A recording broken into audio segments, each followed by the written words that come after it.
Hi everybody, my name is Dave Dahl.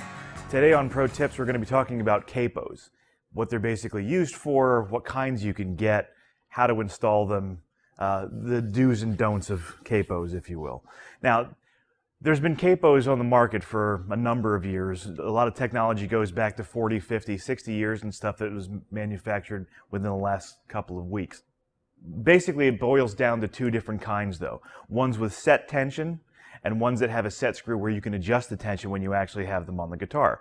So today I've actually brought two different examples of capos along with me. We have a capo that has a spring tension on it that you can put anywhere on the neck, has the tension set.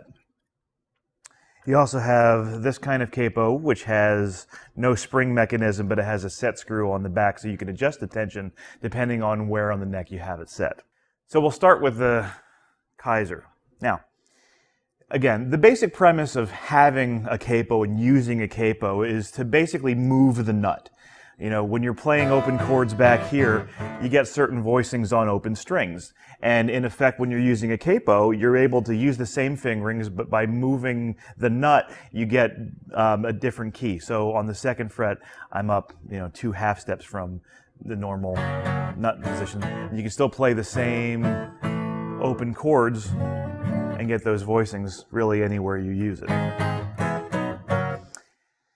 So now you notice when I put this on here, I tend to like to use these like this. Just for me, it's easier to put those on that way. You can also use the capo by installing it from the bass side to the treble side like that. The benefit to doing that is this handle isn't in your way and it's maybe more comfortable on your hand. Whatever's comfortable for you, it really doesn't make a difference. Now, one thing to keep in mind when you're using a capo like this, there is only one tension on the spring. So if you're looking at the guitar, you can see that the barrel is thinner here than back here. And the action is lower to the nut here and higher up here. One thing you may notice when you have the capo set back here towards the nut is since it has no adjustable tension on it, you may experience some buzzing because it's not pushing down hard enough on the strings to clear these open frets. So the exact opposite might happen if you're capoing up here. It may have too much tension because, again, the barrel's thicker, the action's higher, so it may be pulling down too much. You might notice it's pulling your guitar out of tune. That's why a lot of times I'll recommend a capo, such as this one, that has a set screw on the back. Now, this isn't the only manufacturer that has this design, again, but we're just using it as an example. So again, what I like about this, if we put it in the same spot, you can see I can set the tension. If I want it to be on there a little bit tighter, all I have to do is adjust this screw on here, and I can make it as loose or as tight as I'd like. So when I install it, you can actually see the force that I use to close it. Now, without adjusting the screw, I'll put it up around the 10th fret. Since again the barrel is thicker and the action's higher, you can see without adjusting the screw how much more force I need to apply to get the capo closed. And that's illustrating how much more force is on the string. So again, it may pull the guitar out of tune. So the easy thing to do, adjust the screw, same spot, and you're good to go. Now, another thing to keep in mind when you're adding capos is a position on the fret when you're actually installing the capo.